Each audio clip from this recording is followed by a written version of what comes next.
সকলের জন্য শিক্ষা ও কাজের দাবিতে সোনামুড়ায় মিছিল সংগঠিত করলো বাম ছাত্র যুবরা।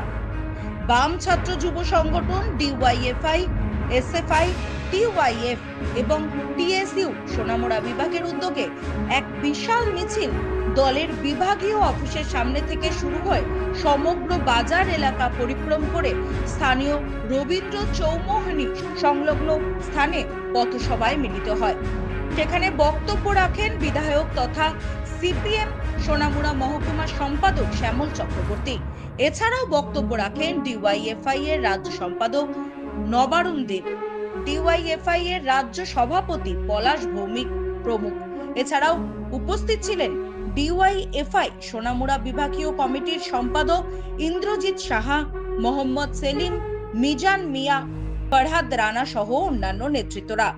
এদিনের পথসভায় দীর্ঘদিনের কংগ্রেস দল ত্যাগ করে বাম সংগঠনে সামিল হন সোনামুড়া জেলা কংগ্রেসের প্রাক্তন সম্পাদক কবির হোসেন।